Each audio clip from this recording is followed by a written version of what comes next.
Salut à tous, bienvenue sur la chaîne. Vidéo consacrée encore à Tanks.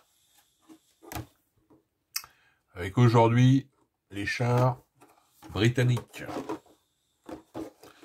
Les boîtes de conserve, des roast beef. Allez, on regarde ça tout de suite. Alors, on commence par le Cromwell. Donc, char moyen, entre 28-30 tonnes, quoi.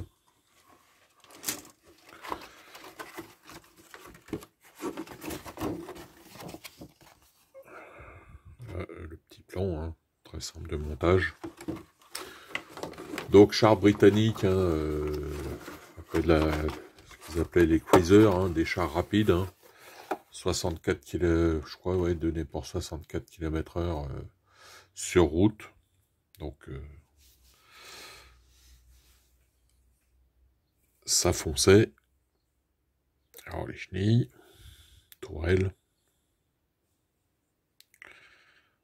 Ça va, la qualité, est au rendez-vous.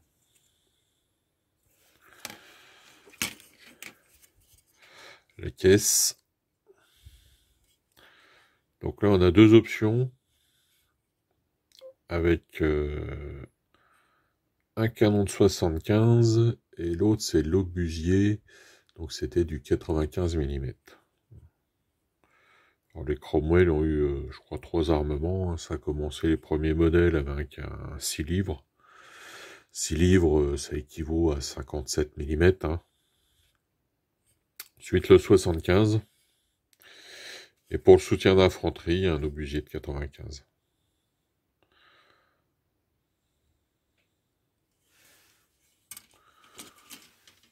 On va regarder vite fait la carte.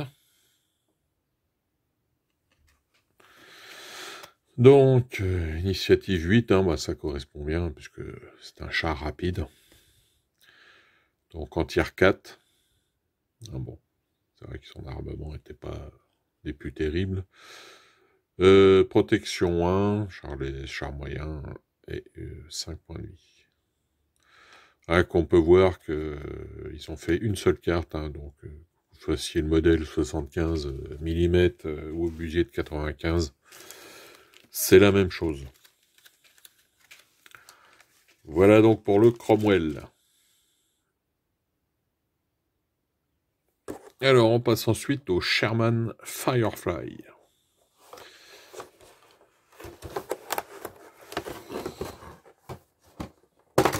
Alors ça.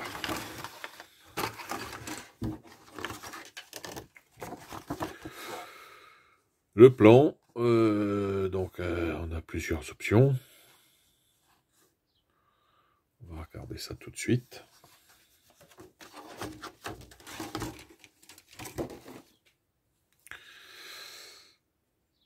Alors les trains, le roulement avec les chaînes, ouais, c'est bien fait.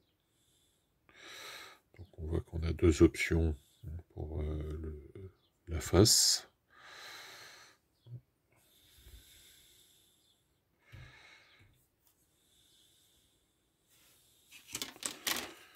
Donc là, la caisse.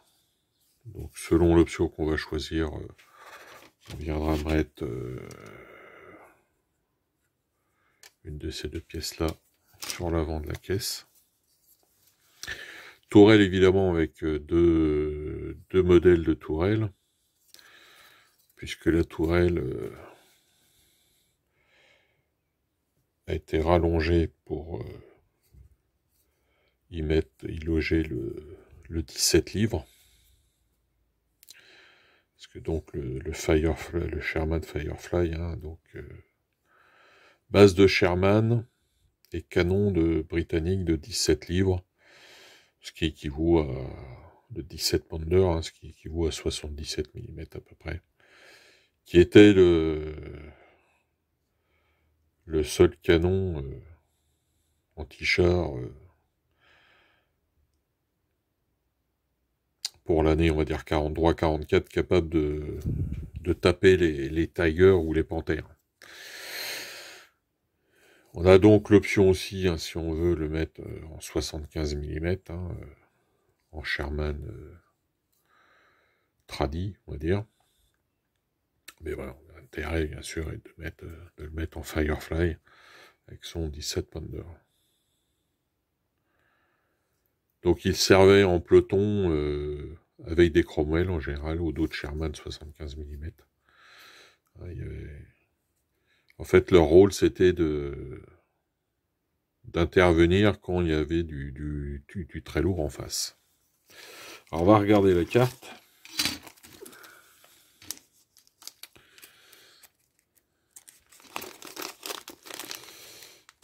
Alors là, bah, je suppose qu'on va avoir d'autres cartes, évidemment. Voilà. En Sherman, donc Sherman Mac 5, hein, pour l'appellation des Britanniques. Initiative 5, hein, c'est pas un char qui était un char moyen.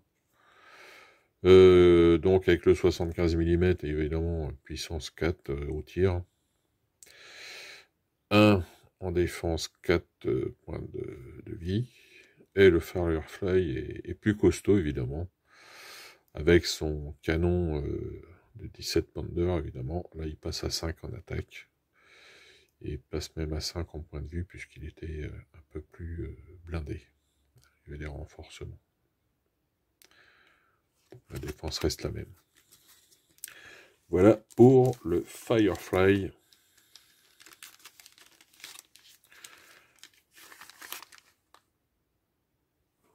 Alors ensuite, on passe aux comètes. Alors un char que j'affectionne beaucoup. C'est sûrement parce que, étant gamin, je l'ai fait en maquette. Hein. C'était une maquette Airfix à l'époque. Non, Matchbox. Matchbox, raconte des sottises. C'était une maquette Matchbox. Un 76, je crois. C'est un 76e. J'aime beaucoup ce tank. Alors, on va. Hop.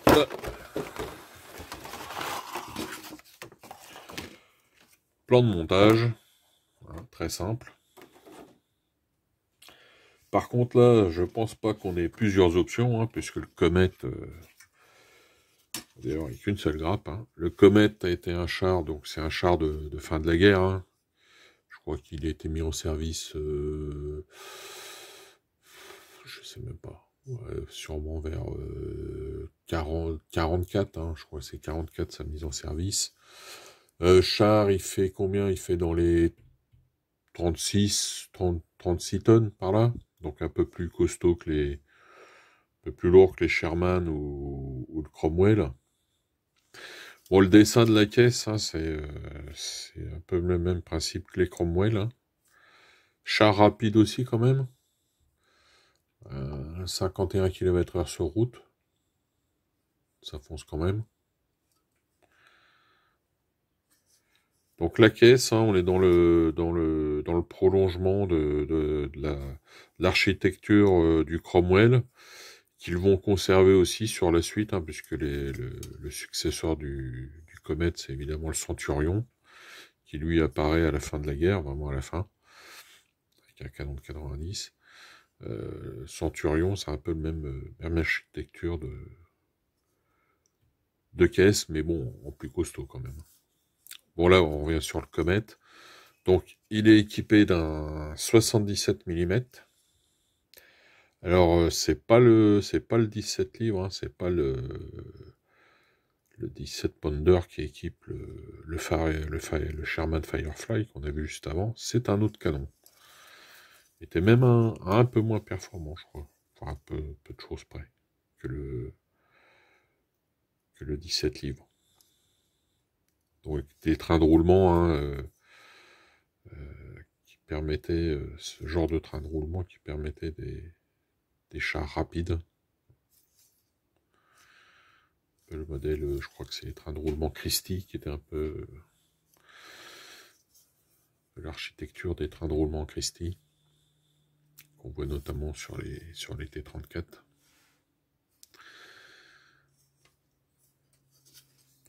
Enfin, bon, très belle gravure de la maquette. Hein. Les séries des tanks sont très bien faits. Voilà. Voilà pour ce Cromwell. Et je confonds déjà. Pour le Comet, on va regarder vite fait sa carte. Donc, 7 en initiative, hein, vélocité, attaque 5. Donc, comme le Sherman Firefly. En défense, 6 points de vie, on va dire. C'est pas mal. Donc, char rapide. Ce char peut se déplacer 3 fois lors de la phase de déplacement. Voilà donc fin de présentation de ces chars britanniques. On se retrouve bientôt pour des nouvelles vidéos. D'ici là, portez-vous bien, bonne peinture et bon jeu à tous. Allez, salut!